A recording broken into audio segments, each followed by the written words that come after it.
Rod, man.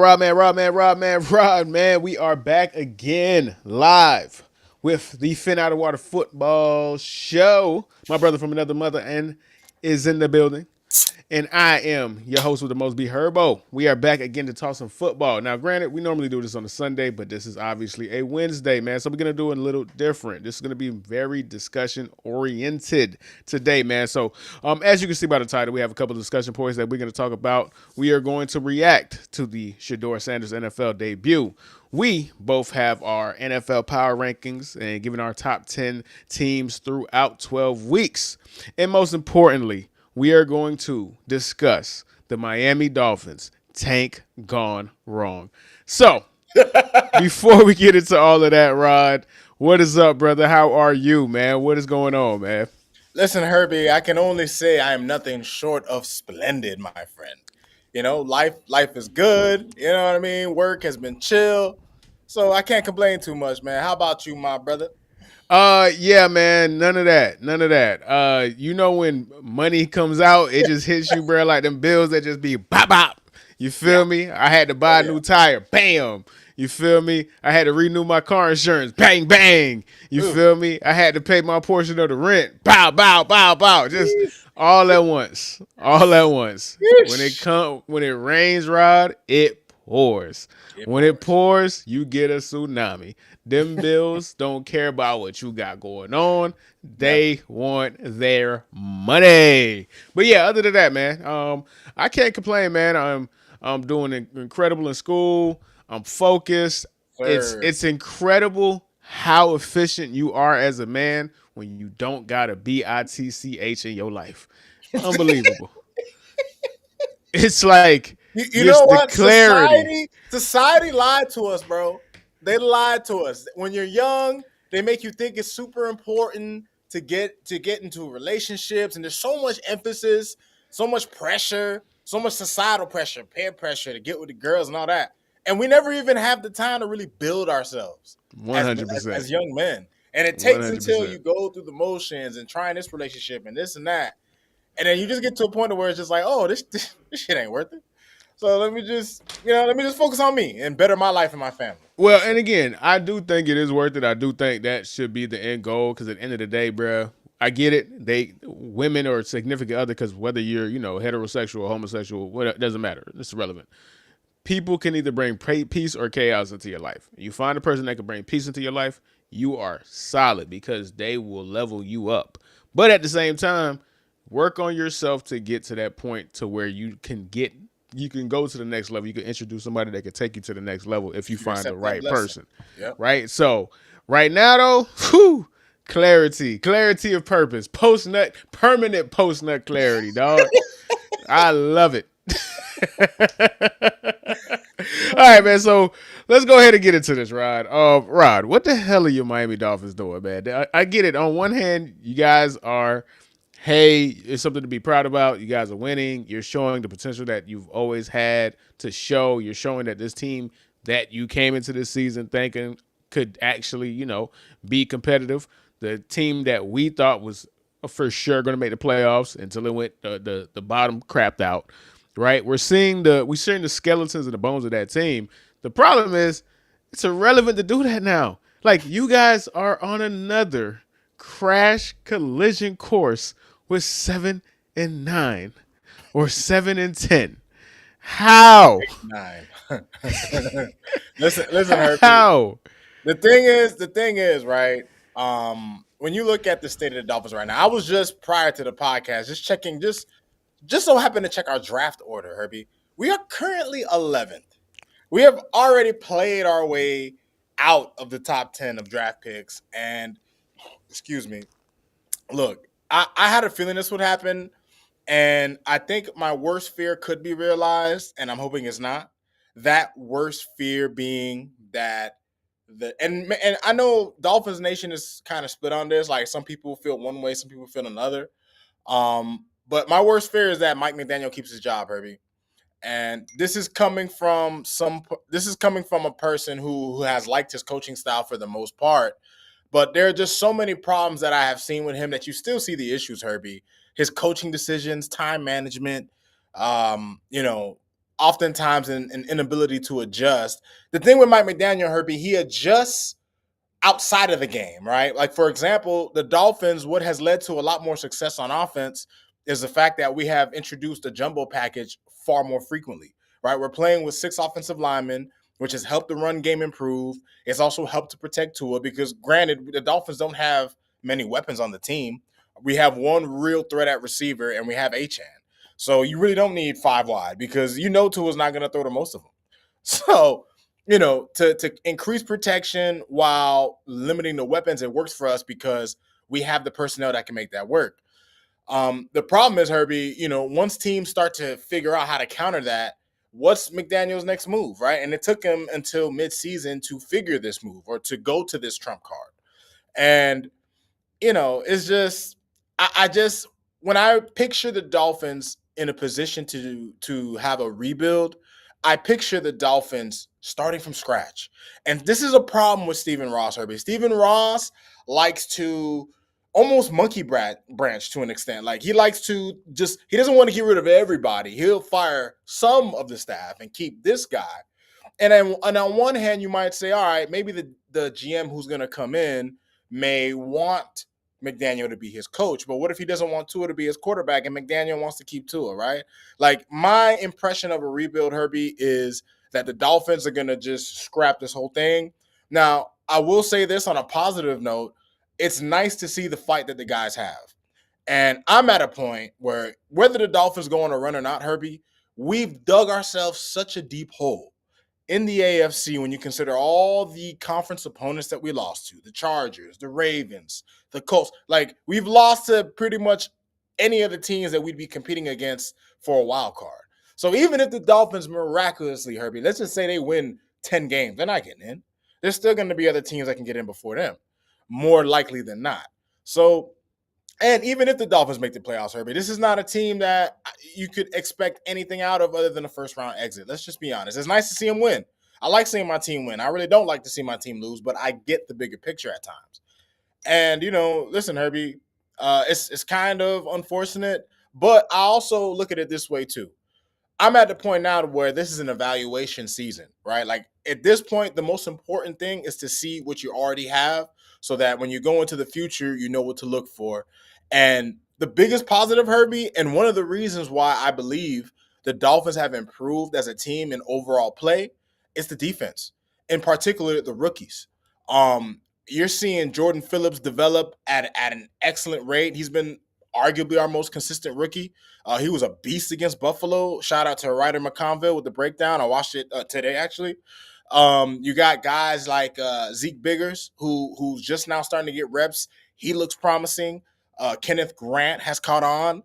Jonas Savaiinaea arguably had his best game at offensive line against the Commanders. So, Herbie, one of the reasons why this team is improving is because the rookies who struggled early on, the rookies are now catching on. The rookies are now making plays. They're now an added component to players who are starting to pick it up, like a Jordan Brooks who had 20 tackles last week, like a Jack Jones who had a game-winning interception. The team is playing better, Herbie, and that's something that makes you feel good because they are playing for their coach. So I could respect that. Obviously, these guys are competitors. They want to win. They get paid to win. So I get it. But in the grand scheme of things, Herbie, my biggest fear with all of this added willpower, with all of this improvement, my greatest fear is that Ross decides to go, you know what? We'll run it back with McDaniel. We'll run it back with Tua. With Tua, we might have to run it back anyway because of his contract. And I guess you could argue if you're going to run it back with Tua, you might want to run it back with McDaniel because he has proven to get the most out of Tua so far. But Herbie, I'm just so ready. Like to me, it just feels like Groundhog Day. Like we're just doing the same thing. We're reliving the same day over and over again in just different fashions. And it's the Dolphins. And I'll say this: where we pick in the grand scheme of things doesn't really matter, Herbie. And I say that because when you look at the best teams in the NFL, they rarely pick early in the draft, right? Like the Lions, prior to their recent playoff success, they had a few early picks because they weren't good, but they made the most of it, right? A lot of teams that were picking early, they made the most of it, and now they still acquire talent. The Philadelphia Eagles are the deepest team in the league. They're stacked at literally every position except the one position you can't be stacked at, which is quarterback. And you look at a team like a Chiefs who this year their talent is starting to show itself. But you look at a lot of these teams, and yeah, you could say they have quarterbacks. The Ravens, they still usually have a great defense. This season, their defense is taking some time to get going. But you look at all the best teams in the league, Herbie, they're good at acquiring at least talent at key positions. And and it doesn't matter at what point in the draft. The Bills have been at the top of the division for years, and they regularly pick at the bottom of the draft, and they still get quality players. So it's not necessarily where you pick, Herbie, especially in a draft where there is no outstanding quarterback or anything like that. It's just a matter of who's making the picks and what they can see. And let's just hope that the next GM, regardless of where the Dolphins finish, can get the job done, Herbie.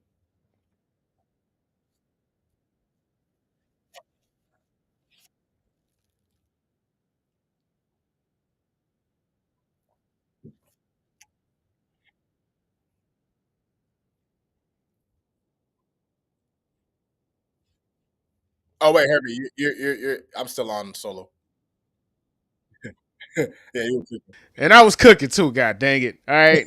So, like I was saying, to reiterate what I was going to say, I agree with you, but I also have to disagree with you at the same time. For right, because I agree with the fact that it's ultimately on who is drafting and who is making the main decision for personnel. Howie Roseman is the best personnel dude probably in the past decade because he knows what the hell he's doing and he knows how to get players and he knows how to acquire talent that you him and might John Lynch, not. bro. They're Money. Look at money. Jalen Phillips. Jalen Phillips is Lawrence Taylor. Lawrence Taylor all of a sudden, right? Man, you want to talk, Herbie? You want to talk Well, about no, because I already know where this gonna go. Go ahead. We don't want to go off the rails. We have to stick to the point. Right. But at the same time, every single team that you just mentioned, every single great team, they did get their blue chip player in the top half of the first round. Patrick Mahomes was a 10th overall pick.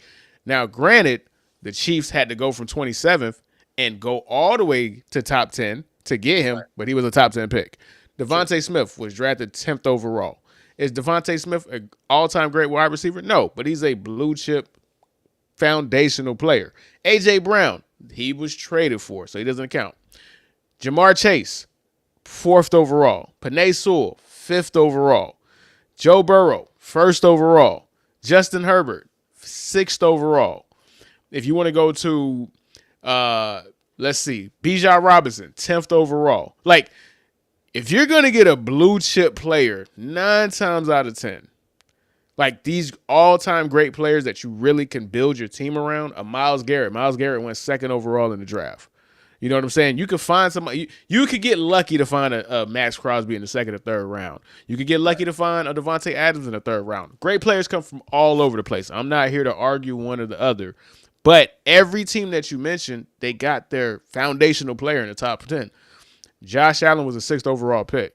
You wasn't getting Josh Allen in the 2nd round, man. Oh no, like, for sure. He was not getting Josh Allen in the 2nd round. Was not happening. It was not happening. Lane Johnson. Lane Johnson is going to go in the Hall of Fame, arguably one of the 5 best right tackles of all time. He got drafted 2nd overall.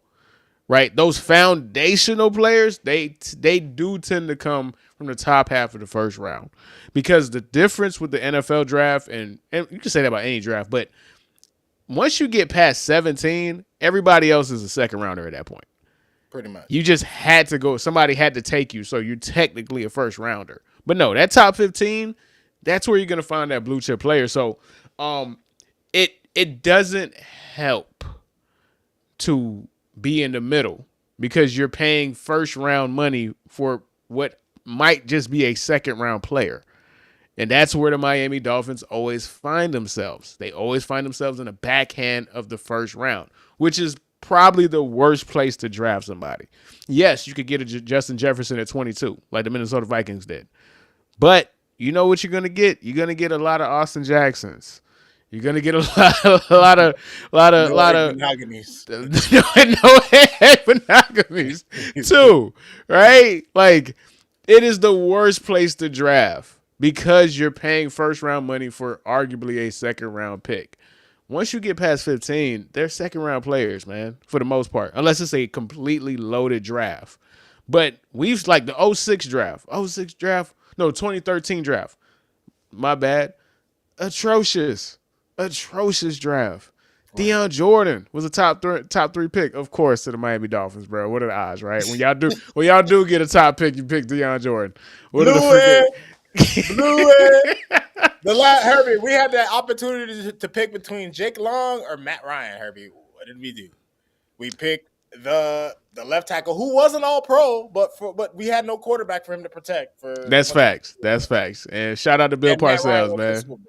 Shout out to So Bill Parcells, man. Shout out to Bill shout out Parcells. to So Bill. listen, I'm always gonna advocate for getting a high draft pick, even because regardless of who you play, you get leverage.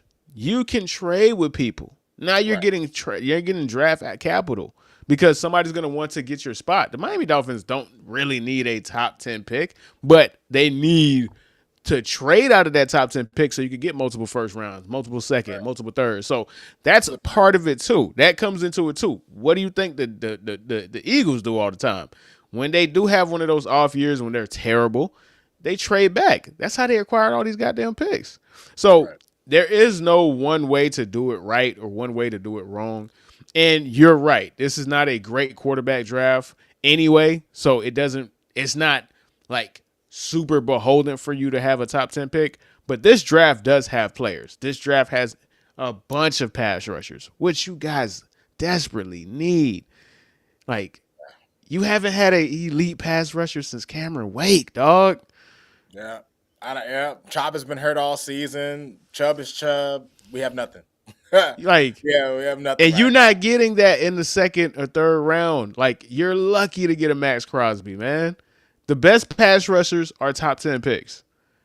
now. Oh, Like, 100%, man. just go through the list, right? Like, either they're a top 10 pick or they're in such a great defense and have such a great defensive strategy or game plan that they could make themselves that. But like, Myles Garrett was top 5. Will Anderson was top 5. like, Right. what's Buddy from the Detroit Lions? Ada Hutchinson, top 5. Yeah. Like, Yeah, no, I'm not denying that. I mean, you're gonna get, especially the guys at the top of the draft are the supposed best players. So you put yourself in position for that. But in this draft, I'll put it to you like this, Herbie. Considering how the season's going, how I believe it's gonna go, because the Dolphins are always gonna fuck up what they need to do. Uh, I expect them to kind of get close to our next two games are the Saints and the Jets, Herbie. It is extremely likely that the Dolphins could be 6-7. We're, we're in the middle. I actually had it up right now, dog. Like, so I looked it up, and you guys can, like, this is the irony of it. There's a strong possibility that you guys could finish 8-9 again, bro. So let me go through this right here. You have the Saints, the Jets. Anything can happen, but realistically, you guys should win both of those games. Now you're at 6-7. Then you're at the Steelers, prime time. You can realistically win that game too. Like, that's a coin flip. Yep. So you could potentially be 7-7. Right where we usually are, baby. The Bengals. Ain't nothing scary about the freaking Cincinnati Bengals, especially this year with that defense. You could realistically be 8-7, and then you go to the Bucks. Regardless of how you feel about the Bucks, I do think the Bucks are a better team. They're beatable. Now you're 9-7, and then you could go to the Patriots division game. You could potentially be 10-7. Are you going to win all those games? I highly doubt it. But there is a strong possibility that you guys are staring 8-9 down the goddamn barrel again. Again. Woohoo! All right, so let's wrap that up. Let's see here. Let's wrap this up. And let's have this, what I like to do, which is discussion post, man. And you see it right there. And I'm looking into the camera. I'm looking directly into y'all. Shedeur Sanders fans are crazy people. Shedeur Sanders, not the player, but the persona, everything it comes with, the irrationality, the discourse, the hive, the mania, the legit mania. This is Tim Tebow part 2. This is Tim Tebow 2.0. I have not seen this since Tim Tebow. Again, There's going to be people that's going to see this and go crazy. I am not comparing them as quarterbacks or as football players. Shedeur Sanders is infinitely better than Tim Tebow could ever be. Tim Tebow was a abject failure as a quarterback. He had no business being a professional quarterback. That's not the that's not the Despite having one of conversation. the most oddly magical seasons a player of his caliber could ever have. Listen, there's never been a greater gap between somebody who they were in college and somebody who they were in the NFL. He's Right. arguably the greatest college football player of all time. Abject disaster at the NFL. I'm not comparing them as players. I'm Right. comparing the ridiculousness that comes with both players. I have not seen this since Tim Tebow. And in a lot of ways, it's worse than when Tim Tebow, because Tim Tebow came at a time when he got drafted, 2011, 2010, the 2010 draft. Yeah. Social media was not what it is today. So you couldn't escape Tebow mania on TV. But if I turn the TV off, I can get away from it. Right. I can't escape this, bruh. I can't go on Twitter. I can't go on Facebook. I can't go on IG. I can't even look at no big booty hoes no more, bro. My Explorer page is Shedeur this, Shedeur that. I'm like, bro, leave me alone. Like, leave me alone. I can't escape this. I might as well call AT&T, say, hey, bro, just cut off my phone, bro. Like, just go deep dark 30, bro. Like zero dark 30, fam. Like, for real. For real. Oh, This is insane. This is insane. And we said it. We said it before he got drafted because we knew where this was going. Once it was like 2 weeks out and more stuff came out about Shedeur Sanders in regards to his draft stock, we tried to put it out. Like, one thing about us, Rod, when we're right, we're overly right. Like, we called this miles before it happened. Right. We said, guys, relax. If you do not relax, you're going to make him undraftable. He almost became undraftable, not because of his actual talent, but because it got to a point where a bunch of teams said, it ain't worth it because this is what it comes with. When in the history of civilization has anybody gave a damn about backup QB reps? Never has this happened. I've been watching football for over 25 years. I have Absurd. never heard discourse about backup QB reps Absurd. for somebody that's not the obvious starter or the starter like in waiting, like the person that they anointed. Like, okay, this is insanity. Y'all are the reason why he went drafted in the 5th round. Cause y'all just don't know how to control yourselves, man. You know, Herbie, I think a part of it too is it's a two-way street, and I say that because as much as Shedeur's fans can be pretty much rabid at this point, you also have the other side, the opposing side too, who is Oh, for almost sure. equally as bad. Like the Shedeur haters are like, it's like they feed each other. So like the Shedeur haters, they feed the Shedeur fans. So the Shedeur fans are overly ready to cock the gun and defend this guy, to coddle him, to make excuses, to whatever the case may be. Like, I'll give you my opinion of his debut, Herbie. I'll just be flat honest. That was what was supposed to happen. Yeah, for sure. He was a 5th-round rookie with not a lot of reps who got thrown into the fire. Whether he performed great or whether he didn't, it's a one-off performance.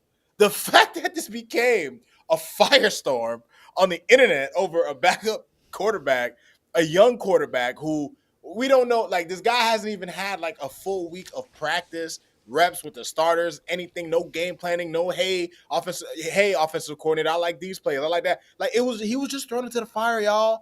It's okay. It's Perfectly not, okay. it's not the Perfectly end of the okay. world. You don't have to fucking pull your lawyer badge out and go defend this man in court.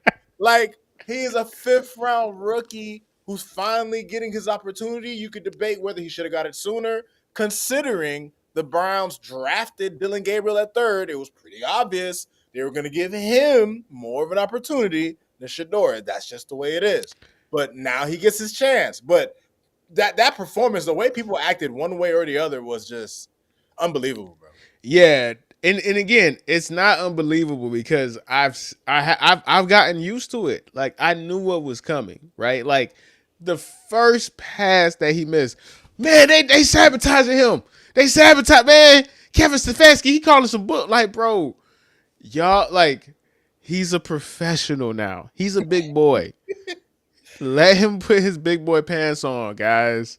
Like, I get it. Y'all put y'all arm around him. Y'all gave him a big hug. You watched him in preschool. You seen him ride a bike. You feel me? You got all the Polaroids. You know, you was there at his high school graduation. You was there at his college graduation. He's a big boy now, guys.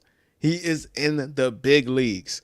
The NFL is not fair. The NFL stands for National Football League, literally. But everybody know it actually stands for not for long. None of this is fair. Stop crying about what is not fair. Like what is and what isn't fair. That's not how the NFL works. It is a cutthroat business. Everybody is out for themselves for the most part. When it comes to eating, when it comes to putting food on the table, when it comes to self-preservation, the idea that Kevin Stefanski wants Shedeur Sanders to fail, as if his ass is not tied to Shedeur Sanders too. His job is on the line, bro.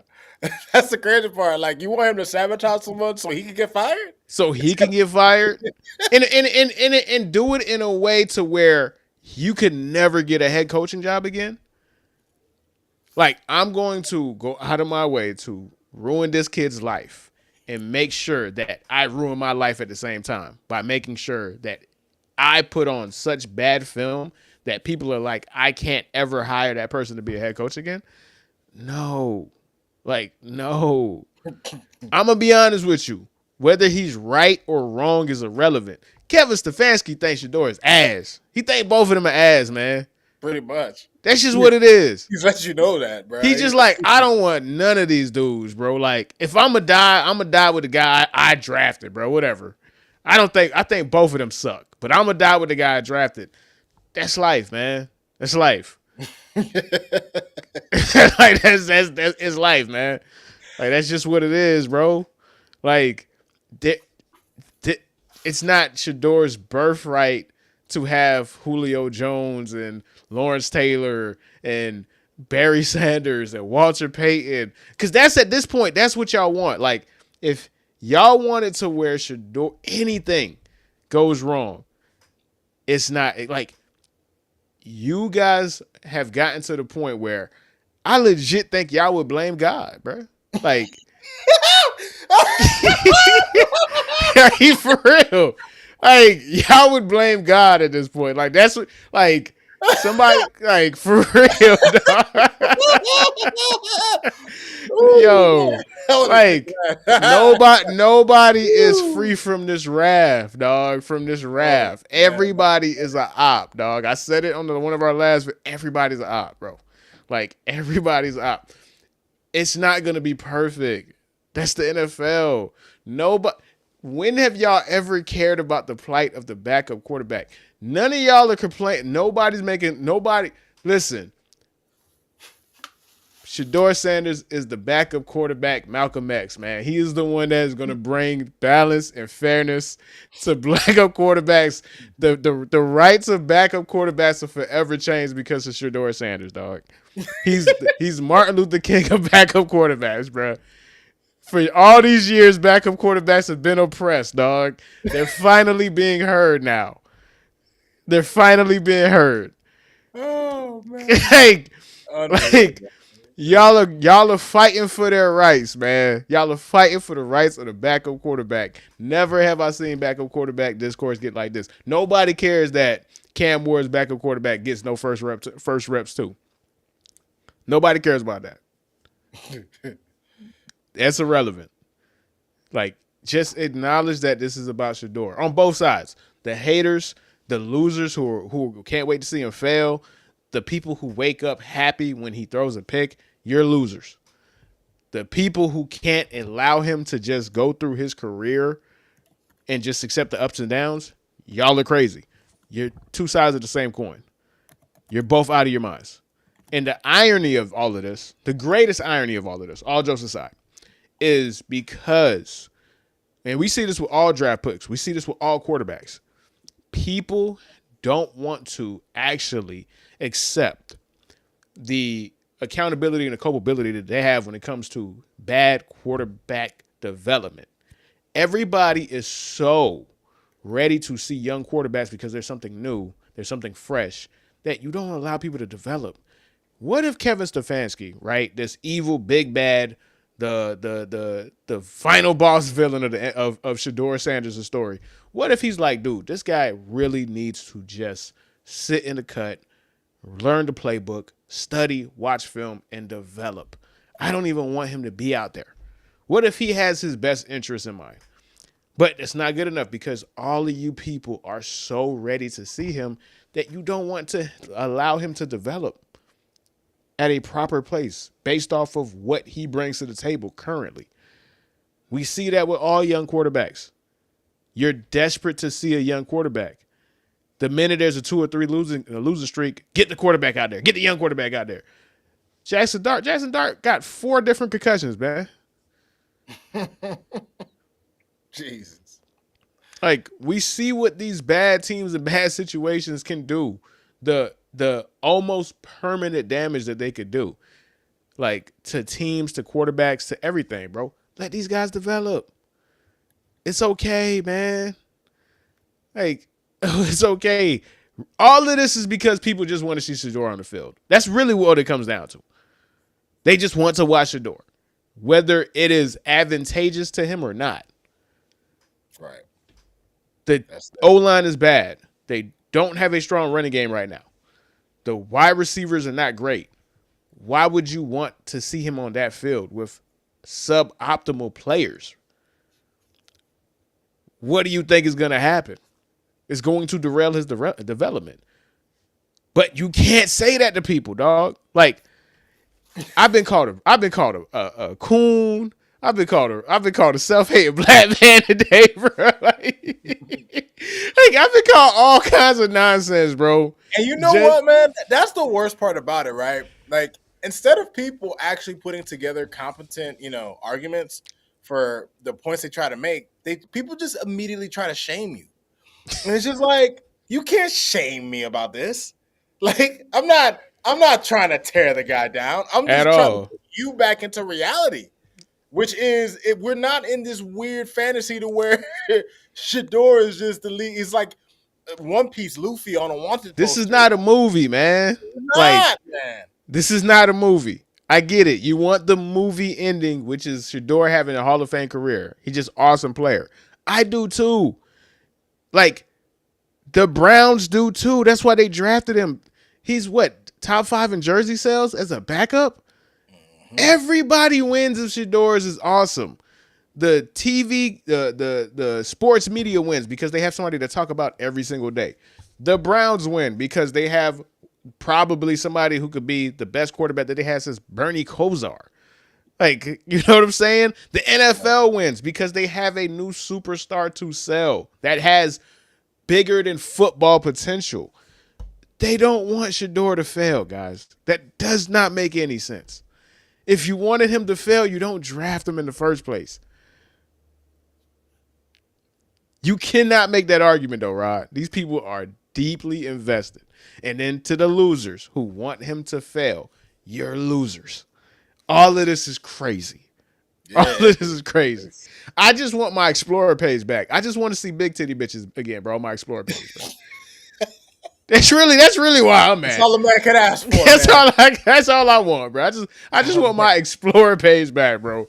That's it. Any last words before we get out of here? Because I know I took up a lot of the oxygen, dog. Nah, man. I know you really wanted to touch on this one, man. The only thing I will say is this, Herbie.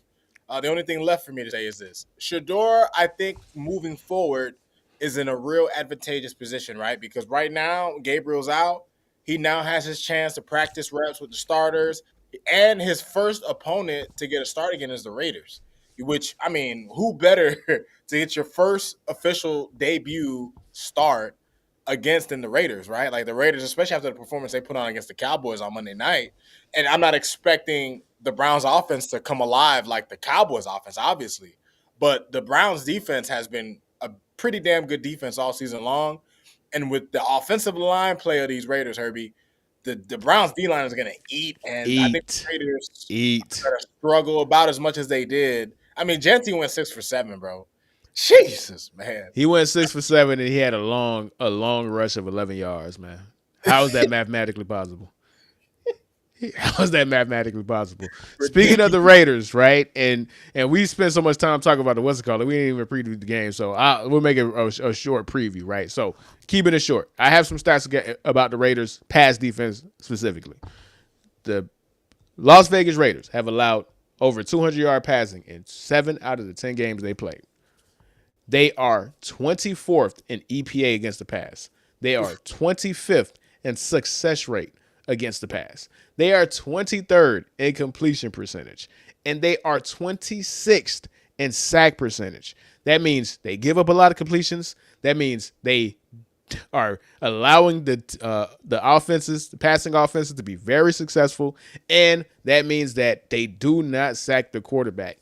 All of that is a recipe for Shedeur to have a decent game. If he doesn't have a decent game with that pass defense, now we might have some problems. You okay? Yeah, okay. Because this is literally served upon a platter for him to show, not to dominate. He's not. We're not saying have 500 yards passing or anything like that, but show competence. That defense, that with those stats, with those statistics, you should be able to be competent at the very least, right? So, all right, man. Speaking of teams, let's talk about teams in general, man, from a macro sense, man. So, Rod, we Herbie, have 12 weeks of information. We have 12 weeks of data. We have 12 weeks of watching football with our own eyes, man. So, I think it's time that we give our own personal NFL power rankings, man. So we're doing it different ways. I have my top 10, but this is really about your top 10. So I want you to go ahead and elaborate on your top 10, why the teams that you have in the order and why they're in the order that they are in. So how did you come to this NFL power rankings top 10 through 12 weeks, brother? so what I did was, Herbie, I didn't really think about the future of these teams, right? Because it's easy when you're thinking of power rankings to think about, okay, how good this team will be, right? Which is how a team like maybe the Chiefs or Ravens might end up on someone's power rankings. Spoiler alert, they're not on my rankings. Uh, I did these rankings, Herbie, a little bit mainly based off of just what I've seen from teams through 12 weeks. And I'm not thinking about who exactly they'll be in the postseason. I guess that factors a little bit based on some of the rankings, but for the most part, the way teams have played throughout the season, records factor in a little bit, head-to-heads factor in a little bit, the way teams have played lately factor in a little bit. So I picked a little bit here and there, but I put together a list that I felt pretty comfortable with, and I'm ready to get going, man. I'm ready to get it going, man. Is it? Should I just straight go now, or what's up, bro? Yeah, go ahead. Let's go. Let's get that top 10, brother. All right. And so the way I'm going to be doing this, I'll go through each team. I'll kind of talk about them just a little bit. I'll share some next gen stats, and then we move along with this. So number 10 was actually the hardest for me because I wasn't quite sure which of the teams I really wanted in this spot because there was a few teams I thought could go in this spot. So these are basically honorable mentions. I thought about the Bucks. I thought the Bucks could make the top 10. I thought about the Niners making the top 10. I don't. I even debated the Ravens considering they've been hot lately. Lamar's back. It wasn't too hot against the Browns, but the Browns have a really good defense.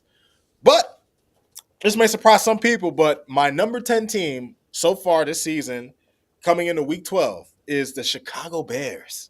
The, Ooh, the Chicago Bears. I know. Shocker. ooh, shocker, Chicago Bears. Listen. shocker, Would you believe, Herbie, that the Bears are leading the division right now? which is They crazy. are at the top of the North, right? Caleb Williams, historical fact, he has led 5 game-winning drives this season, which is the most by a quarterback in a single season in franchise history for the Bears. The Bears have never had a quarterback that Poverty has led. franchise. The Bears have never had a 4,000-yard passer. Imagine this is a franchise, Crazy. but look, the Bears have been hot lately, Herbie. They've won a lot of their recent games, and even though defensively they've struggled at times this season, I think as the season has gone on, their defense has improved quite a bit. And Caleb Williams, while he isn't playing lights out, he's steadily improving. Him and his relationship with Ben Johnson, you can tell that there is some growth, albeit it's probably not going at the speed people want. But Chicago right now, even though they're at the top of their division, I rank some teams in their division ahead of them. But they are my number 10. My number 9 team is the Detroit Lions, Herbie. Ooh, man. Number 9? I know it's a little low for them. I put the Lions at 9. Jesus. I put them at Okay. 9. But listen, against the Eagles, Herbie, they went 0 for 5 on fourth down, right? And I'm thinking to myself, Dan Campbell took over the play calling, and maybe somebody needs to take those duties away from him, man. Yeah, Because because here's the problem. Once you take it, you can't just give it right back. Like it looks crazy. Like it looks wild to give it back. Like because it's like, all right, I did this. I embarrassed you, and then I went out and embarrassed myself. Nah, I'm riding this till the wheels fall off, man. Y'all finna see Danny Boy with that clipboard for a while, man. of course. But the thing about the Lions, Herbie, they had a rough loss against the Eagles. They only put up 9 points. But I do like they're still a team that I look at as a contender. Their offensive line at times hasn't looked as strong as it did last year. But I have a couple of next gen stats to talk about their defense because I think their defense, it kind of gets overlooked. First and foremost, the Lions this season they've posted a missed tackle rate of 8.2 this season, which is the lowest in the league. This is a team that is disciplined. They make their tackles, something that I wish the Dolphins had started earlier in the season. I wanted to give a shout out to their middle linebacker, Jack Campbell. Okay, he leads all linebackers in run tackle percentage this season and run stop percentage. He has been a monster. He has been an animal. And, what the Lions are going to need, Herbie, is kind of like a performance that their defense put on against the Eagles. Now, the Eagles offensively have been struggling quite a bit, but I think the Lions, as the season goes on, they have as strong a shot as any team to win a division, and they're my number 9. My number 8 team, Herbie, and this is going to really shock y'all because of who I put at number 9. My number 8 team is the Green Bay Packers. Shit, nah, you wild. Hey, you got like you really believe in that boy J Love, man. I really, you know what, Herbie? I really do believe in Jordan Love, and even though I know lately he hasn't impressed per se, but look, I thought about this, Herbie. The Packers this season, they have lost 3 games with 16 or fewer points, Herbie, which tells me that J Love has to do better, man. I'm putting a lot of stock in you, Herbie. They're my Super Bowl pick, so Okay. I can't really, what I mean, I can't give up on them yet because the season's still going strong. But this is what I'll say about the Packers, Herbie. The Packers are once again a wild card type of team that you really don't know how to feel about them. They seem to play to the level of their opponent any given week. But one thing that impressed me when I was kind of looking over information on them was they are the best third and long team in the league, Herbie. They convert third and 7+ at a 55% success rate, which is actually 9.4%, pretty much almost 10% higher than the next team, right? I think their receivers are some of the shiftiest, craftiest receivers in the league. They are fourth in league in yak yardage at 1,150. And I did want to shout out a player on their defense, a young player from last season who has been blossoming this season, Edrin Cooper. He is allowing 5.1 yards per target in his coverage, which is the fifth lowest among linebackers, and he has not allowed a single touchdown. And he has been a big part of how awesome that defense has been. Shout out to Micah Parsons too, by the way, who has 48 pressures this season, which I think ranks second in the league. And this is actually like one of his down years in terms of that. Next team on my list. My next team on this list is the Buffalo Bills. Now, the Buffalo Bills, I put them at 7. Yeah, you can say you can say I'm being unfair, but I don't care. It's the Bills, right? But look, The Bills are a team that I believe is being hard carried by Josh Allen, James Cook, and their offensive line. While that group has been able to really carry them along, and they're going to carry them all the way to the playoffs. I think the Bills are a bona fide playoff team, whether they win a division or not. I think the problem that's going to kill the Bills, Herbie, is their rushing defense, right? And in the playoffs, what you're going to be facing is teams that can run the ball and play defense for the most part. And the Bills, they rank second in rushing yards per game, and they also rank second in explosive run rate. So, and that's 15.5%. Now, one of the more impressive things for them is that they've gotten the most out of Joey Bosa, Herbie. Bosa has a team high 30 pressures and 4 sacks. And I gotta say, the Bills defense, I think, has been more formidable in years past. Now, obviously, like every team, they have their injuries, but um, with how they are in the against the run, Herbie, and we saw the Dolphins ran all over them. There've been plenty of teams that have exploited this weakness. This could be something that haunts them down the line, but the Bills can beat any of the teams below or above them on this list, right? Because they have a superstar quarterback and a great running back, and that goes a long way. My number 6 team on the list, the Seattle Seahawks. Now, the Seattle Seahawks, I thought about ranking them higher, but and especially when you consider the fact that they had an opportunity to kick a game-winning field goal in a game where their quarterback throws for 4 interceptions and no touchdowns, which is incredible feat against one of the best teams in the league. But ultimately, when I look at the Seattle Seahawks, Herbie, they are about as complete a team as you're going to get. Right? They have a formidable running game. They have weapons at receiver who are not popular, but they're good. You have one of the best defenses in the league, which has performed at a high level all season long. The big question mark for them, Herbie, which is the question mark that we've had coming into the season, is what Sam are you going to get? You're going to You gonna get get Sam or you gonna get Scam? You gonna get right. Scam likely or you gonna get Sam Darnold? Scam Darnold or Sam Darnold? What are you getting? Well, which one are you going to give us, right? Scam Um, Darnold really like he showed out. He showed out Ooh, this past he showed Sunday, out against the Rams, bro. But like one and hundred they percent. almost overcame Herbie, which is an important thing to think about. And a lot of that's because of their defense. And I was looking at these stats. Their defense has blitzed the second lowest in the league at 19%. Yep. But when they do, they have a league high 55% pressure rate when they blitz. So this is a team that they don't like to blitz, but when they blitz, they're extremely effective. They also, which I actually found this to be an interesting stat regarding the Seahawks, they have a 22% explosive rate on called passes, which is the third highest in the next gen stats era, but behind only the 2024 Ravens and the 2023 49ers. So this is a team that not only can defend well, but they can get chunk yardage when they play, and that's important, especially come playoff. Yeah, I mean, especially in the playoffs, because at the end of the day, like the playoffs are about defense and explosives. That's football in general, but it's paramount in the NFL playoffs because you're playing good teams.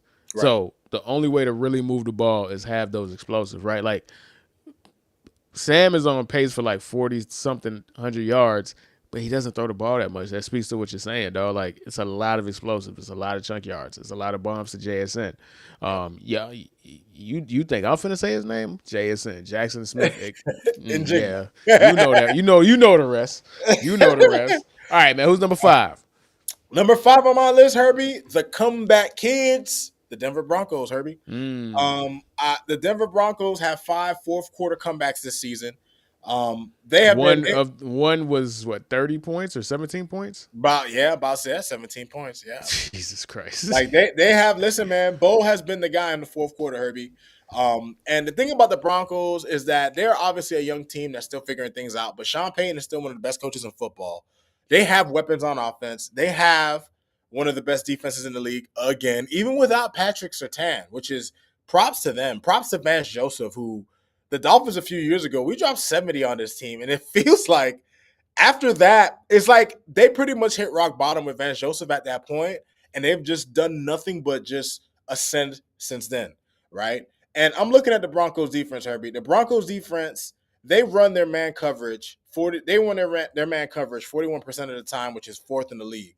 But they hold teams to 4.6 yards per play in man coverage, which is top 10, right? So this is a team that They bog you down on defense. You have a guy in Nick Bonito who has 50 run pressures this season, 28 which have come in under 2.5 seconds. You know what I mean? And this is a team that is also third lowest in pressure rate, right? I mean, in terms of they're third lowest in pressure allowed on offense, right? So the offensive line does an excellent job. They only allow pressure 26% of the time. So Bo is pretty well protected, right? And Bo is also a guy who can run. He can make plays with his legs. As a matter of fact, Herbie, I'm actually kind of surprised that maybe it's because Sean Payton is more old school, but I'm surprised they don't make more use of Bo's ability to run because he can run. He has athleticism, right? And you look at what they're able to do. He normally cranks up later in the games, but with the defense that they have, with the way they're able to control on offense, and regardless of how you feel about Bo, there's especially one thing he does extremely well is that he doesn't make a lot of mistakes. Bo is usually pretty efficient. He's not going to lose you the game, right? And he can go out and win you the game. He can make plays. So the Broncos, Herbie, they're right there in that window, and they're I picked them to win the AFC West, and they are proving me right. My number 4 team, and man, I really didn't want to rate them this high, but this is how I feel about them. The New England Patriots, man. They're the 4th best team in football right now to me on my power rankings. And look, when I look at the New England Patriots, Herbie, they make me sick because they are like, as a Dolphin fan, it's like someone holding a mirror to you and showing you how ugly you are, dog. Yeah. Like, like, Yeah. they Herbie, they weren't bad long enough, Herbie. They didn't suffer long enough, man. It's just crazy, which is They didn't nuts. suffer like Herbie. Check this out, man. This man Drake May, when he has a clean pocket, and this is important, Herbie. Shout out to Mike Vrabel, by the way, who has just come and just gave this organization the structure that Gerard Mayo wishes he could have given him, right? Drake May is complete 76, 70. He almost completes 78% of his passes when he's thrown from a clean pocket, Herbie, which is 5th in the league. He has 12 touchdowns to just 3 picks with a clean pocket, right? Drake May, especially when you look at the improvements they made on the offensive line, is having a stellar season, right? He ranks 5th in the league in passer rating. He has helped lead this team. He hasn't been playing outstanding. I think talks about him winning MVP, I think, are premature, but he has played great. He has been one of the 6, 7 best quarterbacks undoubtedly in the league all season long. And You know what's crazy about Drake May? The thing about Drake May was that coming out of college was that his passes, some could get away from him. He might be a little erratic. He might have accuracy issues. This dude has a 80% on target rate. That means 80% of his passes are on target. He 80, is 8 out of 10 times, man. number one, clearly far and away the most accurate quarterback in the league right now. He's far and away number one person in that regard, right? Like, just for example, I think Caleb is 32, is like 45%. I think Patrick Mahomes is like 15th at like 60 something percent. He's at 80%. And you know what it is? Because he throws a very catchable ball. Can we get back to people throwing catchable balls again? Right. Like, throw a catchable ball. I really appreciate Caleb Williams' talent. Everything doesn't have to be a 95 a mile per hour fastball, dog. Why do you think your wide receivers are dropping these things, bro? May got touch, man. Like, May throws a nice touch on that ball. He throw, and you know what I like too about him? He throws a pretty deep ball too, man. Like Drake May throws those deep balls that just sail perfectly. Like it kind of yeah, his reminds me best. of He Stephen has A. one of the best. He's having one of the best deep ball throwing seasons of all time. Like, Yeah, he's 53% of the time he's completing it. he's throwing, bro. It's 50-yard handoffs, man. Like, it's crazy. All right, who's next? Next team on my list, Herbie, the Indianapolis Colts. And this is what I'll say about the Indianapolis Colts, Herbie. And I'm gonna run through like some of the notes I have. As y'all can see, I wrote a bunch of notes for these Yeah, teams. you went OD. You really went OD for sure. uh, Good knowledge. Somebody can't play with you. I'll say that much. Somebody um, can't play with you. I'll say this, Herbie. I think the move that might put the Colts over the top is acquiring Sauce Gardner, Herbie. Because you know what you're doing is you're fortifying a defense that has been playing pretty well throughout the season to go with an offense that has been playing at a historic rate in terms of scoring, right? And a lot of that is due to our MVP, Jonathan Taylor. Herbie, Jonathan Taylor has 67 missed tackles this season, dude. And because of how effective that he has been, Daniel Jones in the play action is he has the second highest attempts in play action. He has a 70% completion percentage, and he's also averaging 9 yards per attempt, which is fifth most in the league off of play action. When you look at what Jonathan Taylor has been able to do, the Colts offensive line, Daniel Jones, the Colts receiving core, what their defense has been able to do. When you look at what this team, Shane Steichen, collectively have been able to do, Herbie, this has been people talked about the Patriots probably being the most surprising team and a couple of these other teams. But there's no team more surprising than this one, Herbie, because Daniel Jones wasn't even the guy that people were expecting to start. People were expecting, Anthony Richardson to start. And at first, we just thought that he was so bad, and that might not be wrong, but we just thought he was so bad that, damn, they got to give the job to Danny Dimes. But what we're seeing is that Daniel Jones might have been a competent quarterback all along. And when you put a competent quarterback with a bad organization, he's going to look a lot worse than he really is.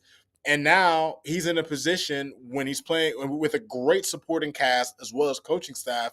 You're seeing what they could do. Like, I don't want to say that Daniel Jones was the missing piece for the Colts because we have yet to see what this looks like in the playoffs, but they have been the most impressive team in the AFC.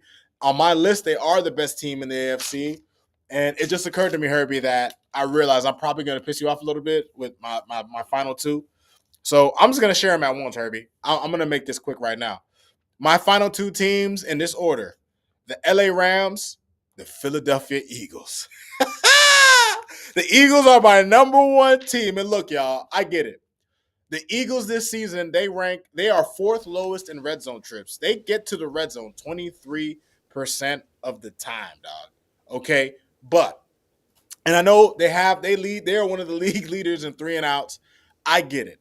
But consider this. They are a 9-2 team with no passing game. Their running game isn't even what it's been. And their defense is getting back to that level they were playing at last year, especially in the second half of the season. The Eagles got to be the number one team, Herbie, because and I say this, and before I go to the Eagles, let me just say this about the Rams. Matthew Stafford is having a phenomenal year, right? Well, yeah, for sure. He's having like this guy, and this is a stat that really impressed me. Matthew Stafford, when blitzed this season, he's thrown 22 touchdowns and 0 interceptions. Insane. Okay? Insanity. Which is ridiculous, right? Insanity. And you look at the numbers he's put up: 27 touchdowns and 2 picks. Out of the 5 players who have previously pulled this feat off Herbie, 4 of them won MVP. The only one who didn't win MVP was Patrick Mahomes because Aaron Rodgers accomplished the same feat in the same season. So Matthew Stafford probably has the strongest case for MVP at the moment when you considering history, considering how he's played. Now, like I said, Jonathan Taylor is our guy, but Oh, it's over. It's over. It's over. Like Matthew Stafford, in my opinion, secured MVP when he beat the Seahawks at the end of the day because that was the only way, right? Like Jonathan Taylor, bro, you tried. You tried to be the last non-quarterback to win MVP. It ain't happening. It ain't happening. That 22 touchdowns, no interceptions while getting blitzed. It ain't. Yeah, you tried your best, big dog. It's over. It's over. It's over. But listen, man. The thing about the Philadelphia Eagles, Herbie, I know, AJ Brown has come out. It's funny because this team is always having some drama going on. They're always having political warfare, mutinies, factions developing within their organization. But Herbie, we've seen this movie before. Last season, Herbie, Jalen Hurts for the first half of the season did not play well. Last season, the Eagles didn't look that great in the first half of the season. You know what happened? They went on to win a Super Bowl. And I'm seeing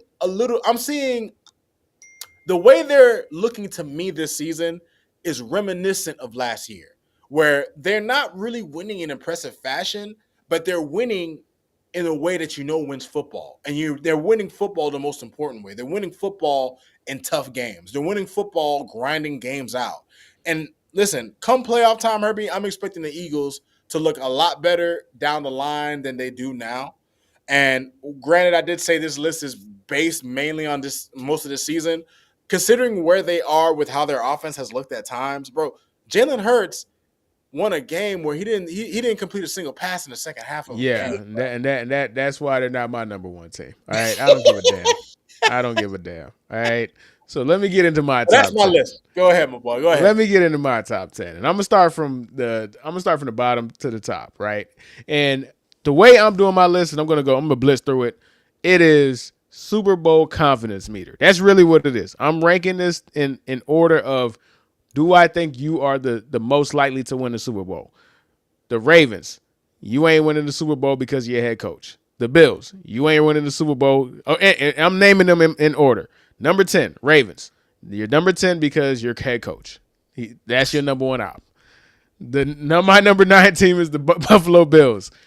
You're number 9 because you can't stop a nosebleed. I could get about 10, 15 yards on y'all. I'm confident. That's not going to win you a Super Bowl. You got Josh Allen. That's why you're in the top 10, because of Josh Allen. But no. Number 8. This one's going to surprise you. You had them a much higher than I did. And this is purely because I just have to see it. I don't trust them fully. So I had to put them at number 8. They're in the top 10 out of respect, but they have to be 8. The New England Patriots. They are incredible against the run, but you can pass on them. And because Keyshawn Boutte got hurt, and I don't know if he's coming back, it's going to be harder. Because at the end of the day, they don't really have playmakers. Drake May is just amazing, and he's making a lot of people much better than they actually are. They have Travion Henderson, who's coming along as far as giving them another outside, another dimension when it comes to explosives. But for the long time on offense, it was Drake May or bust. So I have to put them at number 8. Number 17, the Detroit Lions. The reason why they are this low is because their quarterback literally can't play in the cold. He was bad, man. He was bad. He looked bad against. If the quarterback could play in the cold, they would be like my number 2 team. But if it is less than 55 degrees, Jared Goff is chopped. He's cooked. Yeah. It's over. So for that, they're my number 17. Man, crazy. My number 6 team, they have to be on the list. I don't care if they're 5-4. I don't care if they're 0-5 against in one score games. They have to be on the list. The Kansas City Chiefs. They're my number 6 team. I think they're better than the next team, but because of how dominant the next team is, I had to put them above the Chiefs, but it's still the Chiefs, right? I got to see them not make the playoffs to believe they're not going to go to the Super Bowl, right? Pretty much. That's what the Frankenstein a-hole ass team. My number 5 team, the Indianapolis Colts. I love the offense. I love the addition of Sauce Gardner, even though, he's not as good as he used to be. Now, he probably could be elite again. We don't know how much of a negative effect the New York Jets had on him, which is kind of hurt his plays. Like, bro, why am I playing hard for these guys? Jalen Phillips, bro. Herbie, let me tell you something. Jalen Phillips, before you go on. Go ahead. Prior to him joining the Eagles, he didn't have a single game with more than 5 pressures this season. His first two games with the Eagles, he has a game with 7 pressures and a game with 6. Yeah, unbelievable. It just goes to show you, bro. A change of scenery can go a long way. Playing for a team that you actually think has a chance can go a long way. How about that? So they would be number 1 if their quarterback was a Daniel Jones. I don't care, man. It's still Daniel Jones, man. It's still Daniel Jones, man. I'm sorry, man. It's still Daniel Jones, man. My number 4 team, the Denver Broncos, 9-2. To me, I think there's a clear gap between this top 4 and everybody else. This top 4, I think are actual Super Bowl contenders. The Broncos, obviously, arguably the best defense in all of football. It's either them or the Eagles or the Seahawks. Actually, we have a lot of good defenses. Jesus Christ, man, we have a lot of good defenses. Speaking of Seahawks are my number 3 team. Seahawks would be far and away my number 1 team if they did not have Scam Darnold. I'm sorry. But the team around them is so complete, so amazing, so dominant. Literally, they just lost to the Rams last week, and they're still the number 1 team in DVOA. Right. They have arguably the best offense. They have arguably the best defense. The only thing stopping them. Think about this. They had a game where their quarterback threw 4 picks, and had a fumble, and they still had an opportunity to win the game. Right. Against who arguably is probably going to be the league MVP. It wasn't against the Browns. It was against the Rams. And they did that. So that shows you how good they are. As a team, I have to put them in the top 3. Number 2, I hate these bastards, but it is what it is. The Philadelphia Eagles. They are literally designed to beat you in the playoffs in the most disgusting way possible. They are a boa constrictor. They're going to Grind you just out, dog. grind you out in the most ugly, disgusting way. But they have a cornerback who is allowing less than 47% of his passes completed on him. The defense is amazing. It only got better. You assholes let Howie do it again and get Jalen Phillips for freaking nothing. Oh my God, I hate them. And my number one team is the Rams, right? My number one team is the Rams because, unlike the Seahawks, the number 2 team in DVOA, they have a quarterback that could go anywhere, that could win any kind of way, and he is truly a throwback.